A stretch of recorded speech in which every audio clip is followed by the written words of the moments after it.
La parole est à Monsieur Éric Girardin et à lui seul. Merci, monsieur le Président. Ma question s'adresse à Madame la ministre des Solidarités et de la Santé. Monsieur le Premier ministre a présenté la semaine dernière au CESE le projet de création du système universel de retraite. Ce projet se décline en 3 principes majeurs que sont l'universalité, l'équité et la responsabilité. Premièrement, l'universalité, avec la mise en place d'un système par répartition et par points pour tous, un calcul identique des cotisations, avec l'intégration des primes pour tous et la fin progressive des régimes spéciaux. Deuxièmement, l'équité et la justice sociale grâce à de nouveaux droits pour les personnes ayant des petites retraites, pour les femmes et pour les familles, ou encore pour les personnes exerçant des métiers pénibles. Enfin, la responsabilité, car nous devons définir des objectifs de fonctionnement du système tels que les garanties sur la valeur du point et des règles de transition, notamment pour les régimes spéciaux, les fonctionnaires et les professions libérales. À ce stade, un des points sensibles porte sur la responsabilité qui est la nôtre devant la pérennité du dispositif tel qu'il se dessine. Le principe de répartition nous engage en effet, tout comme aujourd'hui, envers les jeunes générations. Monsieur le Premier ministre a fixé la feuille de route de ce que seront les objectifs de ce projet.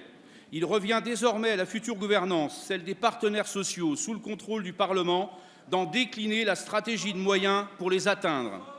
Ma question est donc la suivante. Comment, au travers du projet de loi que le gouvernement présentera au début de l'année 2020, pourrons-nous à la fois permettre au maximum de Français de bénéficier des nouveaux droits que nous leur proposons et faire vivre en même temps cette indispensable notion d'équilibre dont sera garante la nouvelle gouvernance? Je vous remercie.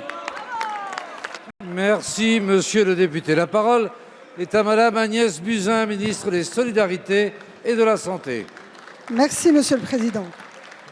Mesdames et Messieurs les députés, Monsieur le député Éric Girardin, cette réforme, elle est conforme à l'idée que le Président de la République s'était fait d'une réforme universelle, par répartition et par points.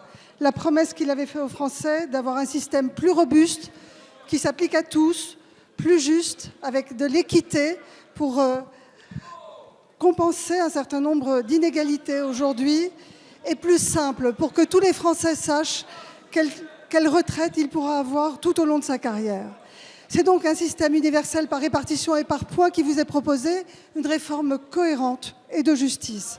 Elle est issue d'un long travail de concertation et de consultation du public. Et la société a changé.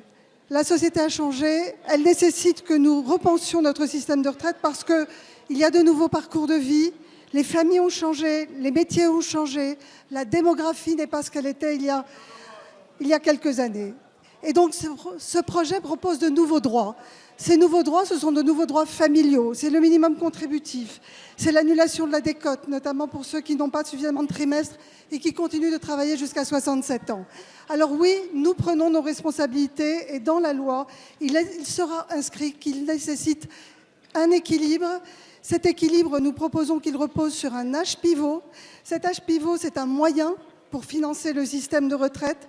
C'est un moyen, ce n'est pas un objectif en soi, la gouvernance.